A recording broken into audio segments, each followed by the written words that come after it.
Hello friends, so today's video is going to be an in-depth discussion for chapters 25 through 36 of Fullmetal Alchemist. Like with the previous discussions, I'm going to break this up into different parts and I'll have timestamps if you'd like to skip ahead. I'll start with a recap of what happens in this section in case you need a refresher. Then we'll get into the expansion of the story, some standout moments and the themes, and then we'll end with some of the funniest moments.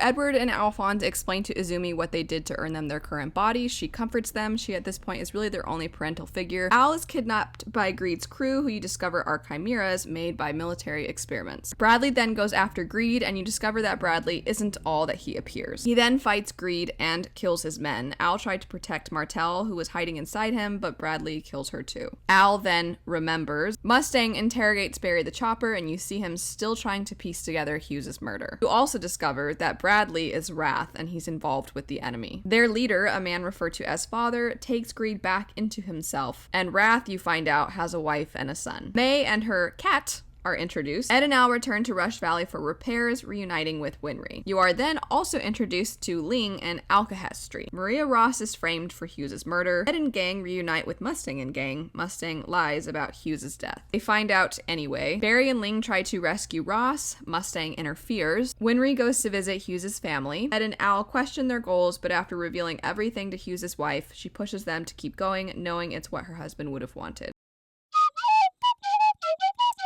This section to me is where the story really begins. Before, you're getting a lot of exposition and it's done masterfully. It really pulls you in. It makes you care right away. It shows you the characters, their personalities, their motivations, and there's a lot of tragic things that happen very quickly. So you get this campiness initially, but then you're seeing that there's a lot more to this story and it really makes you want to turn the page. It makes you want to keep going. That said, you really only know a little bit about the characters' personalities, their backstories. Of course, with Ed and Alphonse, you're learning the most about them as they are kind of the key focus at the beginning. You're seeing their desire to get their original bodies back. You feel for them. I have to say, I don't know if there's another story where I want the characters to succeed in their mission more than in this one. I so badly want them to succeed. But beyond them, you're seeing some of the side characters. You see Roy Mustang is very ambitious. You're seeing Scar's desire for revenge, but you're only getting a little bit with those characters and you're getting introduced to a bigger world. And I think within this section is where it really expands. With the introduction of Ed and Alphonse at the beginning, you almost are led to believe this is going to be a somewhat contained story. And it's here within these chapters that the world finally starts to open up and you're realizing it's a lot more epic in nature than you might first believe. You get hit so hard so quickly at the beginning with what happens with Nina, with what happens with Hughes, and I think that there's almost this impression that, oh, okay, this is going to be the emotional baggage that the characters carry with them throughout the series, which is not untrue. You do, of course, already see the characters reflecting back on those traumatic things. However, you also think that the gut punches are over and okay, now we're moving forward, but they don't let up. And this section has some really, really powerful moments. However, those powerful moments I think are a little bit bigger in scale. You're introduced to other areas beyond just Amestris. You're starting to see through the characters of Ling and May that there's a lot more to the world, there's a lot more to the culture, there's a lot more to how the characters are going to be interacting with other people. And then of course you're introduced to alchemy, and this makes the magic system so much more interesting in my opinion, so much more intriguing. So it feels like there's constantly something new to uncover as soon as you feel like, okay, my feet are firmly planted on the ground. You're discovering that there's even more to find out about. There's even more for the characters to pursue. You're also, of course, starting to learn about the villains a little bit more. Up until this point, the characters are primarily reacting to the villains, but they know next to nothing. Everything around the villains is very mysterious, and you are starting to get more information about the villains. Arakawa is starting to let you in on a few more things, but then as soon as you learn something, there's something else mysterious to try and figure out. So a good example is you discover that Bradley is Wrath, and so you are thinking, okay, well, he must be a homunculus like the rest of them, but if that's the case, then why would he be fighting Greed? Why is there something going on between the two of them? Who is this person that Wrath and the rest of them are answering to? These kinds of setups involving the villains and the antagonists in stories can often fall flat. And I think something Arakawa does masterfully is you really don't know the antagonist for a while. And when you are starting to get snippets of them, they really are only snippets. And so the reason that this can often fall flat and not really work is that readers often, as much as they're rooting for the protagonist, as much as they want the MCs to succeed, sometimes it's a great villain that makes you want to turn the page. And a lot of times the motivations of the characters is rooted in them going up against a villain. We really don't have the characters going up against anything initially. They have their own personal motivations, like we discussed before. Roy Mustang wants to pursue this certain path involving the military. Ed and Alphonse want their original bodies back. There isn't a person in their way as far as you know initially. And then you're starting to see that in their pursuit of their goals, there are enemies that are proving to be in their way. Most of the time, this wouldn't work. And the reason I think it does work for Fullmetal is because you have that strong connection to the characters already. That foundation has been built. You've been pulled in. Your emotions have had a roller coaster already.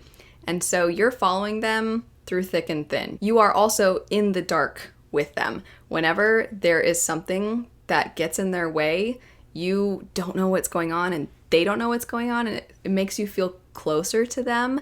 And then when you do start to get these little bits of reveals about the villains, then it starts to build your fear for the characters. It makes you concerned for them. Beyond that, there are actually, I think, parallels between the heroes of the story and the villains of the story. Something that I've always praised Fullmetal for is the way that you have this huge scale of morality. You have the characters that are in the gray zone, and then you have the pure characters like Alphonse, and then you have the really evil characters. And so in between all of that is where most of our characters fall. And as you're getting introduced to new people, you're starting to see, okay, well, this seems like a villain, but this villain is up against this other villain. So how bad can they be really? And then sometimes you see the heroes allying with the villains. Sometimes you're seeing the most extreme of people from this scale have to come together. And even though it's kind of cheesy and cliche to say, it really is sometimes the enemy of my enemy is my friend, until we get through this one section and then we're back to being enemies again. And it, I think, makes for a really exciting story. You kind of have twists and turns inherently built in to that sort of a setup. Further in, you also are starting to wonder if some of the people who were previously seen as antagonists, if they're really antagonists after all. I think Scar is a perfect example. You're seeing somebody who right away is going up against Edward and Alphonse and Roy Mustang, and so you have to think, okay, this is a bad guy. And then as you're reading, you're like, I think there's more to this character than I initially thought. And then you're starting to see a little bit more with Wrath, and you're like, okay, is he the big bad? But then you're introduced to Ling and Mei, and you're thinking, okay, well, they seem like they're going to be new heroes, but they also have their own motivations that might result in them going up against our initial heroes. So can I trust them? And I absolutely love that you have that feeling created for you within this section. Getting into some of the deeper aspects of this section, some of the standout moments and the themes, I'm going to actually break this up into various different themes and standout moments within those that fall under that category. A big one that I have mentioned each time I talk about it is the sense of home and family and companionship that you've been seeing throughout the story. This is one of the things that I think makes Fullmetal absolutely exceptional. And you see this very quickly within this section with Edward and Alphonse and Izumi. Obviously, we've come out of finding out really what happened with Ed and Al. It's heartbreaking, and as they're relaying this to Izumi, you see their bond grow. You see that even though Edward is usually this ball of rage and ridiculousness, there is this vulnerability that he allows, and he allows himself to be comforted by Izumi, and just the three of them together is so sweet. And that moment where she's talking to the doctor and she talks about how her life has gotten a little bit more hectic ever since she's had family, and you know she's referring to them. Oh, it's just so sweet. Bizarrely, you're also seeing the sense of family that the Chimera have. You're discovering a little bit more about the experimentation of the military and what this has done to their lives and how they have come to find each other. And something I think is really interesting is the fact that Greed stands apart from the other villains. You see that in his desire to have everything, he actually seems to be the one that most wants to be like a person, because he wants for the same things that people do. And typically you associate greed with negative things, but he wants it all, as he says. He wants everything. And a lot of times the things that human beings want is companionship, it is home, it is family, it is friends. I also wanted to continue the discussion of sacrifice that we see so often in this story. Right away, the very beginning of Fullmetal Alchemist is all about how you don't attain anything without sacrifice. And I think we continue to see sacrifice being a big theme in this section. When you see Armstrong trying to show the Chimera mercy, you get a little bit of a hint about not only Armstrong's character, but how he was before with Ishval and Swore. And in general, Armstrong is just the absolute sweetest, most lovable, silly, ridiculous character. But that moment where he tries to show mercy to them, and you just know, oh, the world would be a better place if there was more people like him. But it does result in him sacrificing his elevated status. He has to give that up as a result of somewhat defying orders in order to stand by what he believes in and what his principles are, which is to do what he can to help people. A very, very dark moment in this story also comes with Martel's death, and the fact that in Martel's death, that blood from her, that human sacrifice to an extent, that is what allows Alphonse to finally gain his memories back, which in a way is just so sad because Alphonse, never wants anybody to have to suffer on his behalf. So to know that he was able to get his memories back as a result of someone dying within his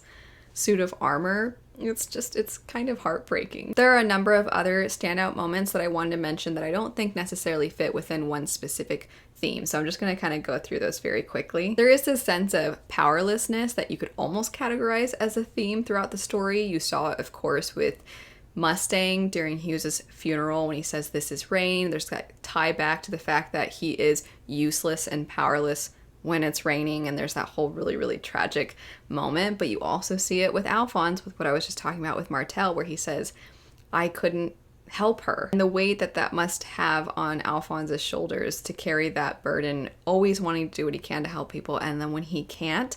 You see that with Edward previously when it comes to, okay, I have all this power with alchemy, but I can't even make a bridge when a woman needs help when they're trying to get the doctor. And you've seen that with Edward, and I think it's nice to see that with Alphonse as well, even though it's hard to see.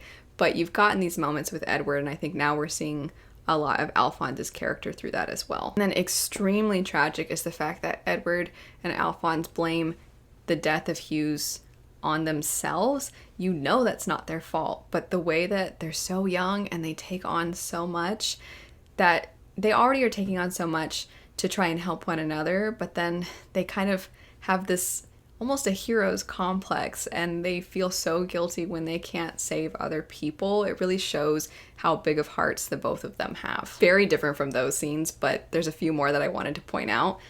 The moment that Wrath, once you know that he is Wrath, when he confronts Edward and he talks about that suit of armor and the emptiness of it, and Edward kind of just looks at him and Wrath just looks at him, and you're like, oh my gosh, because like what I was saying earlier, once you're discovering more about the villains, then you start to get scared for the characters, and the way that moment is drawn, that just creates so much tension. Also, anything to do with Hughes in this whole section is devastating. When Mustang doesn't tell all of them that Hughes has died, when he just says he's gone, and they all have these happy faces, and then suddenly they have kind of concerned faces. Ugh. And then when they do find out, and Edward feels, he just kind of feels like a mess because he realizes he left the newspaper out, which means Winry found out.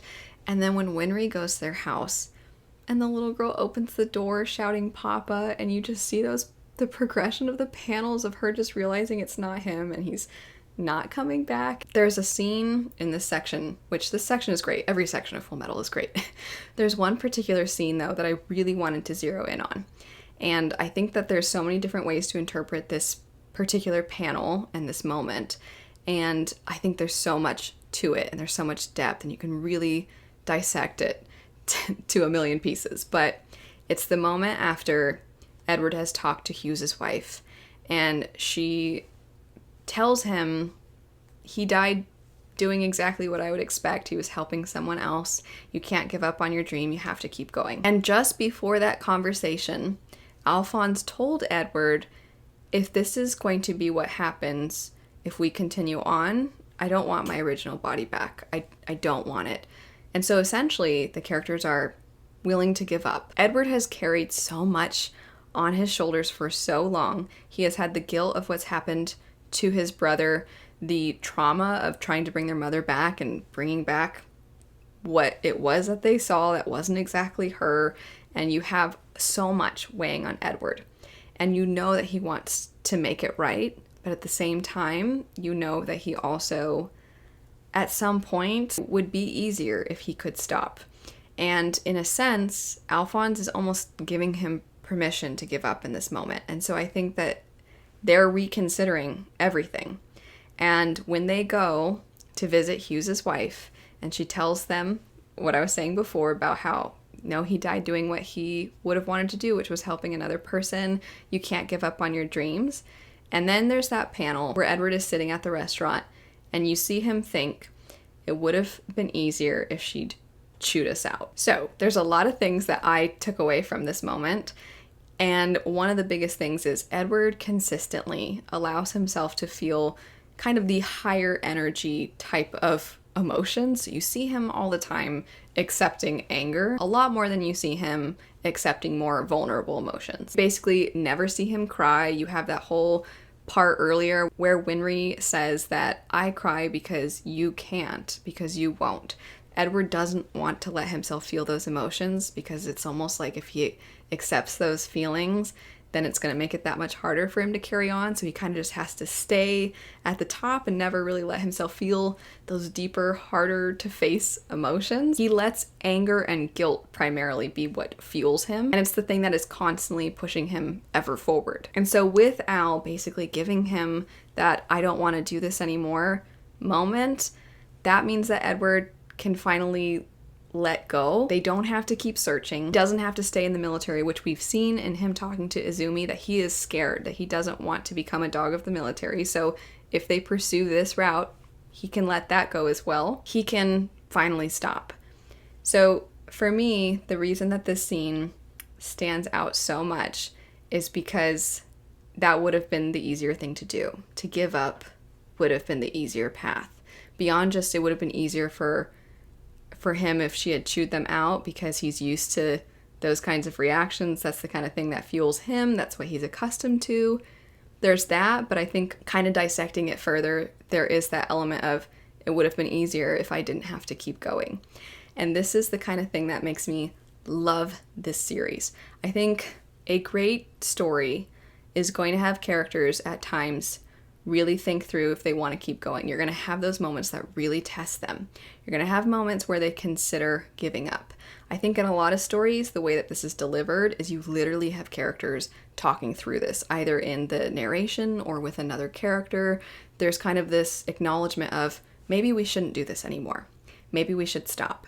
And I think what makes this at the next level is that I think in this one panel, you see Edward not talking to another person. He's not saying it. He's not vocalizing it. He just says it would have been easier if she chewed us out. And it wasn't until after I read this section that I realized that this chapter was titled Alchemist in Distress, which I think really well articulates a lot of what the characters are feeling beyond just Edward. But the fact that it's not plural, the fact that it's not alchemists in distress, but alchemist, it's why I think that I just think Arakawa was brilliant. And on that depressing note, we'll now switch into some of the lighter moments, some of the really funny moments in the story. I absolutely love that Armstrong, as soon as he meets Sig, is like, look at how beautiful my muscles are. And then Sig takes off his shirt and Armstrong is admiring his muscles. I love that with May. She has this view of who Edward is going to be, and he's this beautiful, tall alchemist. One of my favorite funny moments in the entire series is when Edward realizes that Alphonse can now perform alchemy the same way as him since he has seen the truth. And so Edward is thinking of this scale, but now Alphonse has the alchemy skill, and so the older brother's pride is knocked off. And then in the next panel, very tiny print, Edward says they might as well start calling this manga Armored Alchemist, beginning with the next chapter. Probably one of the most random panels, and the one that, out of context, I feel like if you were to show this to somebody, they would be like, what on earth is that manga about? And it's when Edward needs to have his automail repaired once again, and Winry sees him, and she's chasing him around with a chainsaw, and Edward is running away saying, catch me if you can, and then Alphonse is drawn as a dog, except for his head is still the top part of his armor. Of course, we had to have a direct short joke in here, one of my favorites, when they realize that Ling is younger than Edward, and so Edward says, stand up, and he stands, and there's the line drawn showing their height difference, and then he just has a meltdown. There are, of course, a lot of other funny moments, but we'll end it there. Let me know what your thoughts are on this section. Let me know if there are moments that you found to be really profound or really funny or really moving or really exciting. But anyway, thanks so much for watching. I hope you have a great rest of your day, and I'll see you later. Bye.